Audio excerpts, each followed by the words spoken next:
గొప్పదండి సీత అండి. అందువల్ల వాళ్ళ వల్ల యుద్ధాలు రాలా. వాళ్ళని చూసి వ్యామోహపడమని వాళ్ళు ఏమైనా మెడలో బొర్రెట్టుకున్నారా? మూర్చిబెళ్ళలాగా నన్ను ప్రేమించు అని. ఇప్పుడు పెట్టుకుంటున్నారు శుభ్రంగా టీషర్ట్ వేసి, పైన ఉండే నినాదాలు చూడండి ఎంత ఘోరంగా ఉంటున్నాయో. ఇప్పుడు పెట్టుకుంటున్నారు. మీరు వాళ్ళని అనండి, తప్పులేదు, రెచ్చగొట్టారు.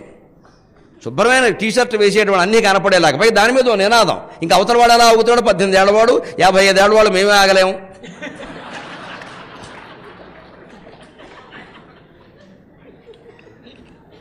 అప్పుడేమో ప్రభుత్వం వారు రక్షణ కల్పించాలి, మంచిది. మనిషికో 2 పోలీసులు ఎడతారు అక్కడ. అప్పుడు వాళ్ళ వల్ల ప్రమాదం వస్తుంది.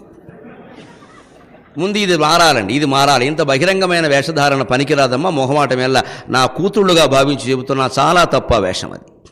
ఖచ్చితంగా బయట కప్పుకోవలసిందే. పంజాబీ డ్రెస్ అయినా కొంత సందర్భంగా ఉండదు. ఇదేమిటండి విచిత్రంగా జీన్స్ వేసి టీషర్ట్ వేసి సర్వావయవాలు కనపడేలా ఉన్న తర్వాత అవతల 17 ఏళ్ల కుర్రలకు వ్యామోహం కలగకపోతే తప్పు, కలిగితే తప్పేమిటండి? ఆశ్చర్యం ఏమిటండి? ఉప్పు కారం తినడం లేదా? మనిషి కాదా? అందుకని మన జాగ్రత్తలో మనకు ఉండద్దా? మగాడు ఉన్నట్టు మేము ఉంటామంటే మగాడుగా అవి లేవు, నీకు ఉన్నాయి, చూసుకోవద్దా? ఏం ఆలోచన ఉండద్దా అండి? కనీసంగా అమ్మాయిల్లో మార్పు రావాలమ్మా. ఇది ఆధునికత కాదు, అనేక రకాల ఘోరాలు జరగడానికి మూలం అవుతోంది. దయచేసి ఆలోచించండి.